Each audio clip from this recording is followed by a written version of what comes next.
Good evening बच्चों लोग, कैसे हो आप लोग। मुझे पूरी उम्मीद है कि आप लोग बहुत अच्छे होंगे। आज 19 तारीख है, मात्र 2 दिन बचे हैं आईआईटी में। परसों आप लोग का पेपर है। मुझे पूरी उम्मीद है कि आप लोग नर्वस नहीं होगे, घबरा नहीं रहे होगे। याद रखना, डर लग रहा है तो वो नेचुरल है, पर डर को अपने ऊपर हावी नहीं होने देना है। याद है ना, डर के आगे जीत होती है, तो वो जीत आपका इंतजार कर रही है। बस आज भर की बात है, कल भर की बात है। प्रॉपर स्लीप ले लीजिए, ठंडे दिमाग से कूल होकर एग्जाम देने जाइए and come out with flying colors. All the very best for that. Without wasting much time, हम आज के 3 क्वेश्चंस करने जा रहे हैं, जो कि बहुत अच्छे और बहुत अच्छे तरीके से आपके कॉन्सेप्ट को चेक करेंगे। चलिए, पहला सवाल हम लोग करते हैं। हमको दे रखा गया है कि a b c d are distinct integers in AP that d is equal to a square plus b square plus c square, then what is the value of a plus b plus c plus d? ये हमको निकालना है। पहले हम लोग, जैसा हम लोग हमेशा हर सवाल में देखते हैं कि हम लोग गिवन क्या क्या दे रखा है और उससे हम आगे बढ़ते हैं। एक बार हमें समझ में आ जाए ना कि सवाल में क्या क्या दे रखा है, तो हम लोग बहुत आसानी से सवाल को सॉल्व कर सकते हैं। हमें सवाल को सॉल्व करने का डायरेक्शन मिल जाता है। चलिए हम देखते हैं पहले हमको गिवन क्या है। हमारे पास गिवन है, पहला चीज a, b, c, d are integers and they are distinct. That is, a is not equal to b, is not equal to c, is not equal to d. Second चीज है कि इसका भी हम लोग आगे समझते हैं और क्या मतलब हो सकते हैं और क्या मायने हो सकते हैं इस सवाल के कंटेक्स्ट में। a, b, c and d are in AB।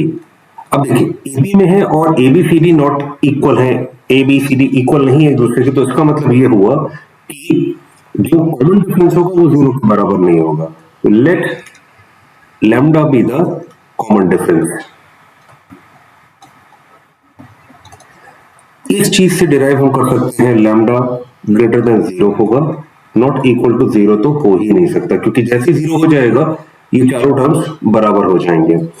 और अगर लैम्डा कॉमन डिफरेंस है तो b को लिखा जा सकता है a प्लस लैम्डा, c को लिखा जा सकता है a प्लस 2 लैम्डा, d को लिखा जा सकता है a प्लस 3 लैम्डा। ठीक, और ये इंटीजर्स हैं तो b भी एक इंटीजर है, a एक इंटीजर है तो लैम्डा भी एक इंटीजर होगा, c इंटीजर है, a इंटीजर है तो लैम्डा भी फिर इंटीजर आ गया। तो इससे हमें एक चीज और मिल गई, लैम्डा भी एक इंटीजर होगा। देखिए हमें गिवन दे रखा था, गिवन से हमने कुछ इंफॉर्मेशन निकाली जो हमारे आगे के सवाल में काम आने वाली है। अब हमको दे रखा गया है, हमने डिस्टिंक्ट का इस्तेमाल कर लिया, इंटीजर्स का इस्तेमाल कर लिया। डिस्टिंक्ट से हमको मिल गया कि जो कॉमन डिफरेंस है एपी में होने की वजह से वो 0 नहीं हो सकता। इंटीजर्स की वजह से हमें मिल गया कि जो कॉमन डिफरेंस है वो भी एक इंटीजर होगा। ये एपी में दे रखे हैं तो हमने इन टर्म्स को इस तरीके से रिप्रेजेंट कर लिया। अब हमारे पास दे रखा है d is equal to the fourth term is equal to the sum of the squares of first 3 terms। हम इसमें देखते हैं हम क्या निकाल सकते हैं। जगह थोड़ी छोटी पड़ रही है, नेक्स्ट पेज पर आते हैं। हमको दे रखा गया है d is equal to a square plus b square plus c square. हमको पता है कि ABCD की वैल्यू क्या है, d की वैल्यू हो जाएगी a plus 3 lambda, a square ऐसे ही आ जाएगा, b की जगह लिखा जा सकता है a प्लस लैम्डा का स्क्वायर, c की जगह लिखा जा सकता है a प्लस 2 लैम्डा का स्क्वायर। ये दे देगा मुझे a plus 3 lambda a square plus lambda square plus 2a lambda plus a square plus 4 lambda square plus 4a lambda. This will give me this and this will get added together। 3a square lambda and 4 lambda square will give me lambda square plus 4 lambda square will give me 5 lambda square। ये दोनों मुझको दे देगा 6a lambda. यहां तक clear है?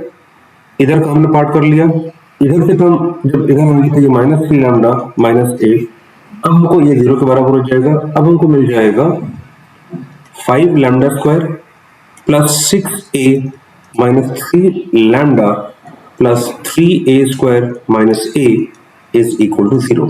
ये हमारे पास आ गया एक equation in lambda. This is a quadratic in lambda. हमें पता है कि लैम्डा ग्रेटर देन 0 है, लैम्डा बिलोंग्स टू i है, तो देयरफॉर इसके रूट्स क्या होंगे, रियल। किसी भी क्वाड्रेटिक इक्वेशन के रूट्स अगर रियल होते हैं तो उसके लिए क्या होता है, उसका जो डिस्क्रिमिनेंट है वो ग्रेटर देन इक्वल टू 0 होता है। डिस्क्रिमिनेंट क्या होता है, b square minus 4ac in general जो होता है, then equation is ax square plus bx plus c होता है। यहां पर क्या हो जाएगा, यहां पर हो जाएगा b की जगह है 6a माइनस 3 का स्क्वायर माइनस 4, a की वैल्यू है 5, c है हमारा 3a square minus a greater than और इक्वल टू 0। ये मुझको दे देगा 36a स्क्वायर प्लस 9 18 मतलब 36a, ये हो जाएगा 20 minus 20 into 3 square will give me minus 60 a square, ये मुझको दे देगा minus 20 into minus A will give me 20a, ये दे देगा मुझे, यहां से यहां मुझे मिल जाएगा माइनस 24a स्क्वायर, ये मुझको दे देगा माइनस 16a और यहां मुझे मिल जाएगा प्लस 9 इज इक्वल टू 0। अब देखिए यहां पर माइनस साइन है, यहां पर माइनस साइन है, यहां प्लस साइन है, यहां ग्रेटर देन इक्वल टू 0 है। अगर हम इसका साइन चेंज करते हैं, मल्टीप्लाई करते हैं, तो हमें मिल जाएगा 24a square plus 16a minus sign is less than और इक्वल टू 0। ये हमको कैसे मिल गया, after multiplication by minus 1 the inequality gets reversed। ये हमको मिल गया। अब देखिए अगर हम इसको नंबर लाइन पे प्लॉट करते हैं, थोड़ा सा पेन का कलर चेंज कर लेते हैं, अगर हम इसको नंबर लाइन पे प्लॉट करते हैं तो ये हमको क्या दे रहा है, ये देख लेते हैं। देखिए ये हमको दे रखा है लेस देन इक्वल टू 0, यानी जो भी वैल्यू आएगी अल्फा एंड बीटा अगर इसके रूट्स होते हैं, मान लीजिए अल्फा और बीटा इसके रूट्स होते हैं, तो अगर अल्फा छोटा है तो अल्फा इधर आ जाएगा, बीटा इधर आ जाएगा, तो जो हमारे पास वैल्यू आएगी वो इसके बीच में लाई करेगी। और सबसे इंपॉर्टेंट चीज क्या है कि यहां पर इक्वल टू भी दे रखा है, ध्यान रखिएगा यहां पर इक्वल टू भी दे रखा है, तो इस वजह से ये जो दोनों एंड वैल्यूज हैं ये भी इंक्लूडेड होंगी। ये अल्फा है, ये आपकी बीटा है, तो alpha and beta both inclusive. तो ये हमारा नंबर लाइन पे इस तरीके से प्लॉटिंग होगी। चलिए अब हम लोग इसको सॉल्व करके देखते हैं, पेन का कलर चेंज कर लेते हैं और फिर इसको सॉल्व करने की कोशिश करते हैं। अब इसको इक्वालिटी मान के सॉल्व करते हैं, फिर जैसे जैसे चीजें आगे बढ़ेंगे हम इनइक्वालिटी को देखते हैं कैसे वो आगे बढ़ रही है। ठीक है, तो हमें पता है कि एक क्वाड्रेटिक को कैसे सॉल्व किया जाता है, if ax square plus bx plus c is equal to 0 and alpha comma beta are the roots, then alpha comma beta, alpha comma ध्यान रखिएगा मैंने into a plus नहीं लिखा है, is given by minus b square minus 4ac upon 2a। तो यहां पर हो जाएगा जो वैल्यू हमको a की मिलेगी वो मिलेगी minus 16 plus minus b square कितना है 16 स्क्वायर माइनस 4, ए कितना है 24, सी कितना है माइनस 9 अपॉन 2a यानी 2 इंटू 24। ये मुझको दे देगा माइनस 16 प्लस माइनस 16 स्क्वायर कितना होता है 256, यहां पे माइनस और माइनस साइन मिलके मुझको प्लस दे देंगे, यहां पर मेरे पास आ जाएगा 36 इंटू 24। तो मैं 36 इंटू 24 एक बार निकाल के देख लेता हूं, ये मुझको दे देगा 864, ये आ गया, ये हो गया 2 इंटू 24, इसमें मैंने ऐड किया 256, तो ये मुझको दे देगा 10 6 11 12 और 10 1120, ये मुझको दे देगा 1120। और 1120 को जब मैं तोड़ूंगा तो 1120 को लिखा जा सकता है 70 इंटू 60। एक बार करके देख लेते हैं, या 15 इंटू 7 करके देख लेते तो उससे पता चल जाएगा, ये हो जाएगा 2 7 11, ये आ जाएगा। तो यहाँ पर हमको मिल गया माइनस 16 प्लस माइनस 16 का जब मैं स्क्वायर रूट लूंगा तो ये 4 आ जाएगा, 4 into root 70 upon 2 into 24, this will give me minus 8 plus minus, मैं धीरे धीरे कैंसिल कर रहा हूँ, 70 upon 24, this will give me minus 8 by 24 plus minus 2 upon 24 into root 70, and this will give me minus 1 by 3 plus minus 1/12 into root 70। अब हम लोग एक चीज और देख लेते हैं, हम यहाँ पर अप्रोक्सीमेशन से थोड़ा सा काम करते हैं। रूट 70 किसके बराबर होगा? देखिए 64 होता है रूट 8, 81 होता है रूट 81 होता है 9, रूट 64 होता है आपके 8। तो ये अप्रोक्सीमेटली 8 के बराबर हम ले सकते हैं जस्ट फॉर ऑपरेशनल कन्वीनियंस। तो हमारा जो ए की वैल्यू आ रही है वो आ रही है -1/3 plus 1/12 root 70 and -1/3 minus 1/12 root 70। अगर मैं इसको अप्रोक्सीमेटली 8 के बराबर ले लेता हूं तो ये मुझे दे देगा -8/12। ये अप्रोक्सीमेशन मैंने लिया है, ध्यान रखिएगा। ये मुझको दे देगा 3 प्लस ये 3 आ गया plus 8/12। This implies -1/3 minus 2/3 is less than, और ये छोटा है और इक्वल टू है ए से, जो कि छोटा है और इक्वल टू क्या है 1/3 प्लस 2/3। This implies -1 a 1/3। हमारे पास ये चीज आ गई। तो हमें पता है since a belongs to an integer, तो वो कौन से दो इंटीजर्स हैं अगर हम इसको प्लॉट करते हैं नंबर लाइन पर, तो ये दे देगा मुझे 1/3, ये मुझको दे देगा -1, यहां पर बीच में 0 भी आएगा, 1 हमारा यहां आएगा। तो हमें कंसिडर करना है ये पोर्शन। तो इसमें कितने इंटीजर्स आ रहे हैं? खाली दो इंटीजर्स आ रहे हैं, -1 और 0। So possible values of A R -1 and 0। चलिए हम लोग पहले शुरू करते हैं 0 से। Let a is equal to 0। अगर a इक्वल टू 0 आता है तो हमारा इक्वेशन हमको क्या दे रखा था? हमारा इक्वेशन हमको दे रखा था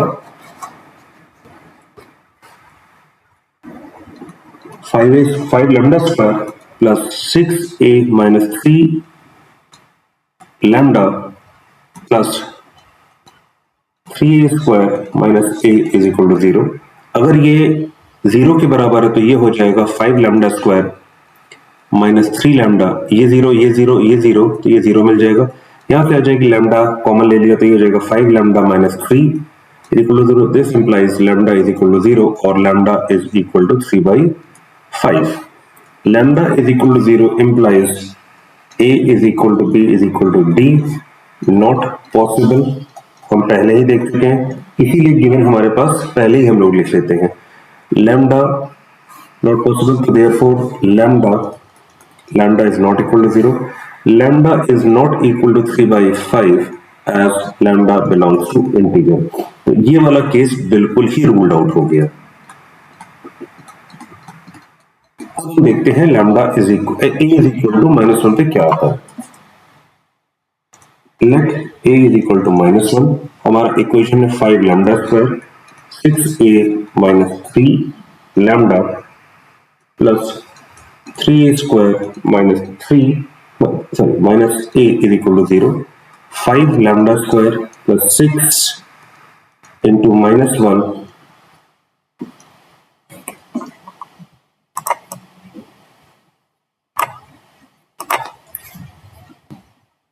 6 into -1 minus 3 lambda plus 3 minus 1 का square plus 1 is equal to 0.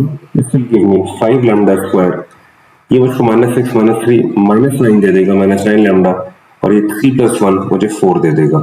इसको सॉल्व करके देखते हैं तो हमें मिलेगा 5 lambda square -5 lambda -4 lambda plus 4 is equal to 0। Lambda 5 common लिया यहाँ से तो मुझे मिल जाएगा लैम्डा -1, यहाँ से 4 कॉमन लिया, लैम्डा -1 मिल गया। Lambda -1 into 5 lambda -1, this implies lambda is equal to 1 और लैम्डा इज इक्वल टू 1/5।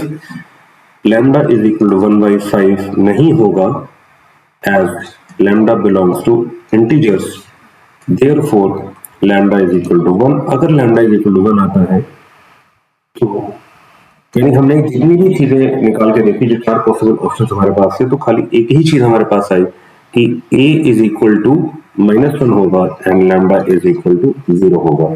ये हमारे पास निकलकर यहां पर हो जाएगा लैम्डा इज इक्वल टू 1 हो जाएगा। तो हमारे पास ये चीज निकलकर सामने आ गई। अब देखते हैं इससे क्या निकल सकता है। a इज इक्वल टू -1 है, b होता है a प्लस लैम्डा के बराबर, तो ये जाएगा -1 plus 1 will give me 0। c की वैल्यू है a plus 2 lambda, -1 plus 2 will give me 1। d की वैल्यू है a plus 3 lambda which is -1 plus 3 which will give me 2। अब मैं इन चारों को ऐड कर देता हूं, एडिंग देम, तो मुझे मिल जाएगा a plus b plus c plus d is equal to -1 plus 0 plus 1 plus 2 which will give me 2। So this is the answer that we are looking for। क्या हमारा 2 ऑप्शन में दे रखा है? चलिए वो भी हम लोग चेक कर लेते हैं। जी हाँ, हमारा ऑप्शन दे रखा है 2। ये एक बहुत ही इंपॉर्टेंट सवाल है, इसके कई वेरिएशंस एग्जाम में आ चुके हैं या एग्जाम में आ सकते हैं। तो आपको बस यहाँ पे कॉन्सेप्ट्स को इस्तेमाल करना है, विजुलाइज करना है और कैसे हम आगे बढ़ सकते हैं। आई होप ये सवाल आप लोगों को क्लियर होगा। अगर कहीं पर भी कोई डाउट है आप लोगों को, प्लीज कमेंट सेक्शन में ड्रॉप कर दीजिएगा, हम इसका एक क्लैरिफिकेशन वीडियो भी बनाकर आपके लिए लेकर आएंगे। तो अब हम बढ़ते हैं नेक्स्ट सवाल की तरफ। नेक्स्ट सवाल दे रखा है कि if a1 a2 a3 till an are positive real numbers whose product is a fixed number c, then the minimum value of a1 plus a2 plus a3 till an minus 1 plus 2an क्या होगा। देखिए यहां पर बच्चे जो घबराते हैं या डर जाते हैं वो ये है कि हमको a1 a2 till an दे रखा है, तो बीच में ये 2 कहां से आ गया। 2 प्रॉब्लम क्रिएट नहीं करेगा, 2 तो हमारे लिए और अच्छी चीज आ गई। यहां पर सवाल को इसने डिस्टॉर्ट नहीं किया है, सवाल में कुछ भी इसने ऐसा चेंज नहीं किया है, सवाल वैसे ही रहेगा, सॉल्व करने का तरीका भी वैसे ही रहेगा। ठीक है, और गलती ये मत कीजिएगा कि हम लोग इसमें यहां पर एक मिस्टेक जो बच्चे कई बार कर सकते हैं under pressure, a1 plus a2 plus a3 plus an minus 1 plus 2an को कई लोग इस तरीके से भी लिख सकते हैं, प्लस an। अगर आपने ये स्टेप लिया तो इट इज अ डिजास्टर। ये मत कीजिएगा, ये तब आप करेंगे जब आपके कॉन्सेप्ट क्लियर नहीं होंगे। कॉन्सेप्ट्स अगर क्लियर हैं तो ये स्टेप करने की जरूरत ही नहीं है, इस तरह सोचने की भी जरूरत नहीं है। चलिए अब हम लोग देखते हैं हमको गिवन क्या क्या है। हमको गिवन है a1 a2 a3 till an are positive, ठीक है, रियल नंबर्स। ये हमको पहले चीजें रखी। अब देखिए पॉजिटिव रियल नंबर्स, ये n टर्म्स है हमारे पास और हमसे पूछी गई है मिनिमम वैल्यू। दिमाग पे थोड़ा सा जोर डालिए, n पॉजिटिव रियल नंबर्स और एक मिनिमम वैल्यू यानी एक इनइक्वालिटी जैसी कोई चीज, पॉजिटिव और इनइक्वालिटी, पॉजिटिव टर्म्स और इनइक्वालिटी हमको क्या देते हैं, यानी हमारा अप्रोच होना चाहिए एम जीएम इनइक्वालिटी की तरफ। वो कैसे अप्रोच करेंगे वो भी हम लोग देखते हैं। ये चीज हो जाएगी। और ठीक है, यहां पर दूसरी चीज जो हमको दे रखी है वो दे रखी है कि their product is equal to a fixed number c. हमारे पास, अब देखिए मैं 3 चीजें बोल रहा हूं। n पॉजिटिव नंबर्स हैं हमारे पास मिनिमम वैल्यू निकालने की बात कही गई है और हमारे पास उन m टर्म्स का प्रोडक्ट है।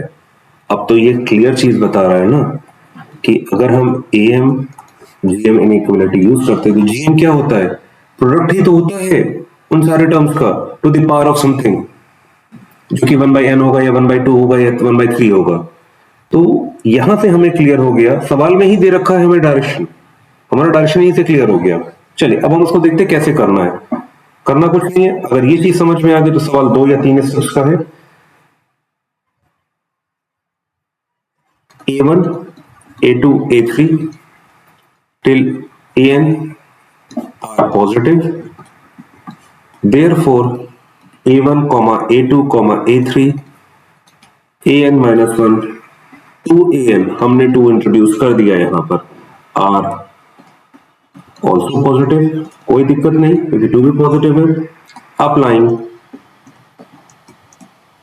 AM GM inequality on A1 A2 A3 an minus 1 to an, we get a1 plus a2 plus a3 plus an minus 1 plus twice of an. ये कितने टर्म्स है? ये n टर्म्स है. Will be greater than और equal to a1 a2 a3 an minus 1 2 an to the power 1 by n. ये clear है? यहां तक तो कोई दिक्कत नहीं है. अब देखिए, इसको मैं फॉर टाइमिंग x कह देता हूं. x divided by n will give मी. इसको मैं कैसे लिख सकता हूं? अब यहां पे एक और चीज आएगी, an minus 1 into an into 2. कोई दिक्कत नहीं है, हमारा x ऐसे ही हो गया, ये n हो गया. यहां पे अब इसका प्रोडक्ट कितना दे रखा है हमको? इसी दे रखा है, ये आ गया is equal to 2c to the power 1 by n. Therefore x किसके बराबर है? n किससे बड़ा है? सॉरी, बराबर नहीं, किससे बड़ा है? ये हो जाएगा 2c to the power 1 by n. यानी पहुंच गए भी आंसर पर. a1 plus a2 plus a3 till twice of an is greater than or equal to n into 2c to the power 1 by n. क्या ये हमारे ऑप्शन में दे रखा है? ये बात चेक कर लेते हैं. n into 2c to the power 1 by n. This is the answer. सवाल देखने में डरा सकता है आपको, पर आपको डरना नहीं है, क्योंकि याद रखिएगा डर के आगे जीत है. और उस जीत को कैसे हासिल करना है? अपने कॉन्सेप्ट्स को क्लियर रख के. अगर आपके कॉन्सेप्ट्स क्लियर है तो आईआईटी जाने से आपको कोई नहीं रोक सकता है. और जब आपके कॉन्सेप्ट क्लियर रहेंगे, आप आईआईटी पहुंचेंगे, तो वहां पर भी आप अपने और कॉन्सेप्ट्स को और शार्पन करेंगे वहां की पढ़ाई के हिसाब से. तो हमें कोशिश ही करनी चाहिए कि जितना हो सके कॉन्सेप्ट्स को क्लियर करें. रेगुलर क्लासेस जब हम लोग लेकर आएंगे तो हम और कॉन्सेप्ट्स को शार्पन करेंगे. अब देखिए, ये सवाल हमको दे रखा गया है, if an is an apn a1 plus a4 plus a7, फिर अगला टर्म इसमें हो जाएगा, तीन के डिफरेंस पे आ रहा है, a10 हो जाएगा, a13 हो जाएगा, a16. यानी इसको लिखा जा सकता है a1 plus a4 plus a7 plus a10 plus a13 plus a16 is equal to 147. यानी 1 2 3 4 5 6 टर्म्स का सम अगर 147 के बराबर है, then what is the sum of this? इसको मैं दो तरीके से समझाता हूं आपको. चलिए, मैं पहले स्टेप नंबर 1 पर वे नंबर 1 करता हूं, जो कि ज्यादातर जगह यूज किया जाता है, वे नंबर 1. अब आप डिसाइड कीजिएगा कि वे नंबर 1 अच्छा है या अप्रोच नंबर 1 अच्छा है या अप्रोच नंबर 2. ये हो गया वे नंबर 1. ये एपी में है, let d be the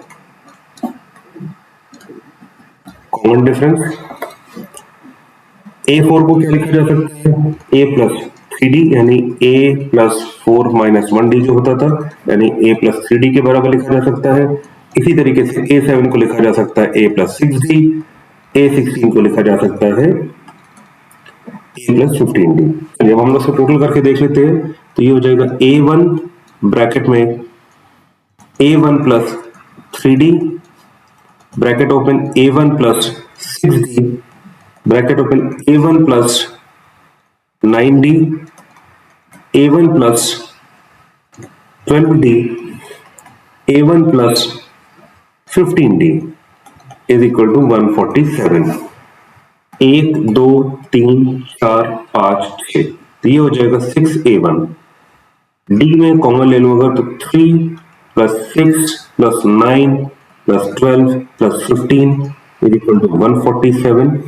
6a1 will give me 6 plus 3 9 18 plus 12 30 plus 15 45, यानी 45d is equal to 147. Dividing by 3, ये 3 से डिवाइड होगा, ये 3 से डिवाइड होगा, ये 3 से डिवाइड होगा. क्योंकि जब भी किसी नंबर का हमें चेक करना होता है कि वो 3 से डिविजिबल है कि नहीं, तो हम सिंपली उनकी डिजिट्स को ऐड कर देते हैं. अगर उसका डिजिट्स का सम जो है वो 3 से डिवाइड हो रहा है, तो हमें क्लियर हो जाएगा कि वो नंबर भी 3 से डिवाइड होता है. तो 1 प्लस 4 प्लस 7 ये मुझको दे देगा 7 + 4 11 + 1 12, 12 3 से डिवाइड होता है तो ये नंबर भी 3 से डिवाइड हो जाएगा। तो क्या इसमें आएगा ये देख लेते हैं। ये आ जाएगा हमारा twice of A1 plus 15D will give मी 49। ये हमारा पहला पार्ट आ गया। हमसे क्या कहा गया है? हमसे कहा गया है A1 plus A6 plus A11 plus A16 की वैल्यू निकालनी है। A1 की वैल्यू ऐसे ही आ जाएगा, A6 को लिखा जा सकता है A1 प्लस 5D, A11 को लिखा जा सकता है A1 प्लस 10D, A16 को लिखा जा सकता है A प्लस 15D। अभी पता नहीं क्या है वो देख लेते हैं। 1 2 3 4 4A1 प्लस 5 15 30 30D। इसको लिखा जा सकता है 2 कॉमन लेने के बाद 2A1 प्लस 15D, और 2A1 प्लस 15D की वैल्यू क्या आ रही है 49, this will give me 98। So this is the answer. क्या ये एक बार देख लें आंसर में है कि नहीं? हाँ ये दे रखा है। चलिए अब हम दूसरा तरीका अपनाते हैं, अप्रोच नंबर 2। हम जब रेगुलर क्लासेस लेकर आएंगे तो हमारे ज्यादातर अप्रोचेस ऐसे ही रहेंगे। हम अप्रोच नंबर 1 को भी उतनी ही अहमियत देते हैं जितनी अप्रोच नंबर 2 को देते हैं, पर अप्रोच नंबर 2 से दो फायदे आपको होंगे। एक तो सवाल सॉल्व हो जाएगा, और दूसरा जो अंडरलाइन कॉन्सेप्ट है जो कि आईआईटी का मेन उद्देश्य है चेक करने का, वो आप समझ जाओगे। और कल को ऐसा सवाल या इससे थोड़ा कठिन सवाल आता है तो उसमें आप इस कॉन्सेप्ट को अप्लाई करके वो सवाल सॉल्व कर लोगे। तो कॉन्सेप्चुअल क्लैरिटी के लिए अप्रोच नंबर 2 हमेशा बेहतर रहेगा। इसको हम लोग फर्स्ट प्रिंसिपल मेथड कहते हैं, यानी शुरुआत से शुरू करना। चलिए हम लोग एक चीज जानते हैं कि वी नो दैट, पहले मैं इसको लिख देता हूं, we know that sum of terms of an AP which are equidistant from beginning and end, sum of terms which are equidistant from beginning and end is constant and is equal to the sum of first and last. इसका proof हम लोग जब regular class में आएंगे तब देखेंगे। तो इसका मतलब क्या हुआ, यहां पर हमको दे रखा गया है A1 plus A4 plus A7 plus A10 plus A13 plus A16 is equal to 147। देखिए ये बिगिनिंग से पहला टर्म है, ये अंत से पहला टर्म है, तो इन दोनों का सम हमने ले लिया, ब्रैकेट ले लिया। ये शुरुआत से अगर देखा जाए तो A1 A2 A3 A4, और यहां पर हो जाएगा A16 A15 A14 A13। शुरुआत से चौथा टर्म और अंत से चौथा टर्म यानी A4 और A13 हमने क्लब कर लिया।